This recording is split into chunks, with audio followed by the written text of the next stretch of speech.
On se retrouve parfois face à un tableau de chiffres qui a l'air un peu chaotique, disons-le. La question c'est comment on transforme cette masse de données en quelque chose de clair, de visuel, qui raconte vraiment une histoire. Eh bien c'est exactement ce qu'on va décortiquer, comment construire un graphique parfait étape par étape. Regardez ça.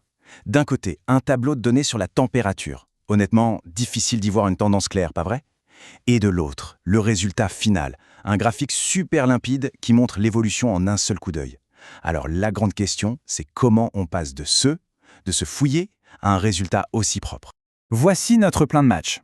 On va suivre 6 étapes, bien logiques, bien claires, de la page blanche jusqu'au graphique final.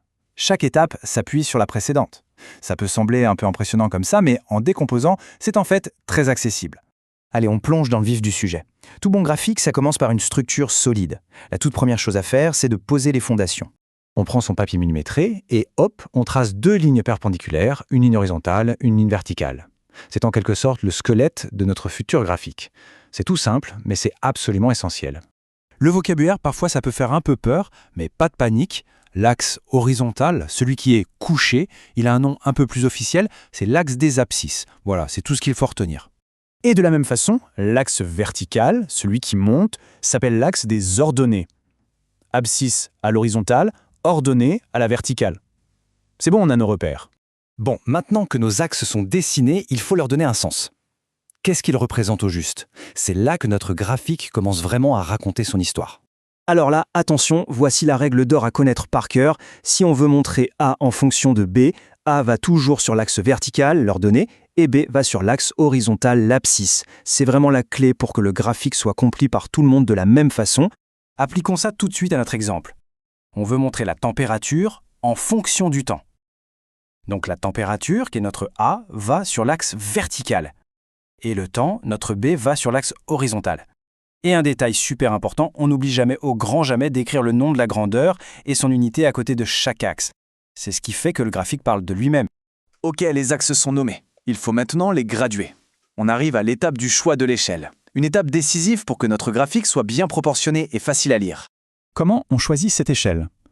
En fait, c'est simple. On regarde son tableau de données.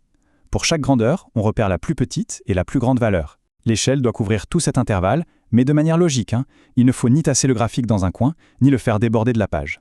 Pour notre cas précis, une échelle simple et efficace a été choisie. Pour le temps, sur l'axe horizontal, chaque centimètre va représenter 1 minute. Et pour la température, à la verticale, chaque centimètre va représenter 10 degrés Celsius. C'est clair, c'est net, c'est propre.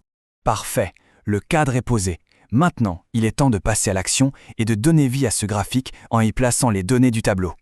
Pour chaque couple de valeurs du tableau, on va marquer un point sur le graphique.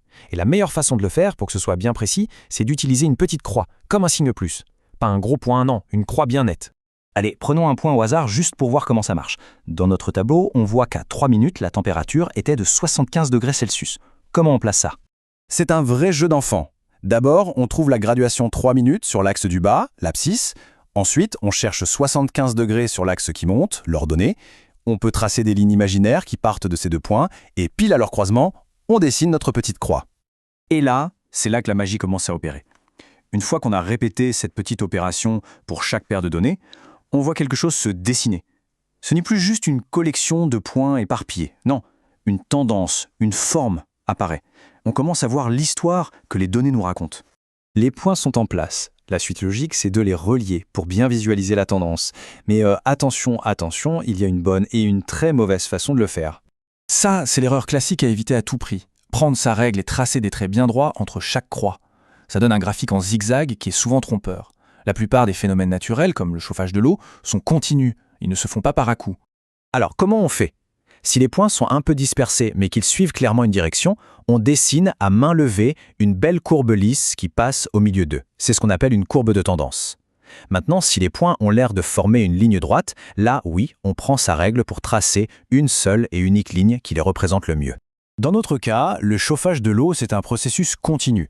Les points ne sont pas parfaitement alignés, c'est normal, mais ils suivent clairement une courbe qui monte. La bonne approche est donc de tracer cette courbe lisse, régulière, qui représente au mieux l'évolution globale de la température. On y est presque. Notre graphique est quasi terminé. Il lui manque juste une dernière chose, la touche finale qui va le rendre complet, pro et surtout compréhensible par n'importe qui au premier regard. Un bon titre doit être très informatif. Il doit suivre le format graphique de A en fonction de B, en précisant bien les unités. Pour notre exemple, ça donnerait représentation graphique de la température en degrés Celsius de l'eau salée en fonction du temps en minutes. Et si on veut vraiment faire les choses bien, on peut même y ajouter l'échelle utilisée. Et voilà le résultat final. En partant d'un simple tableau de chiffres un peu brut, on a suivi 6 étapes logiques pour arriver à cette représentation visuelle. L'histoire est maintenant limpide. La température de l'eau salée augmente avec le temps, d'abord assez vite, puis un peu plus lentement. La méthode est simple, au final, mais elle est vraiment puissante. Elle permet de transformer le chaos en clarté. Maintenant, les outils sont là. La prochaine fois qu'on se retrouvera face à des données brutes, quelle histoire est-ce qu'on va choisir de leur faire raconter ?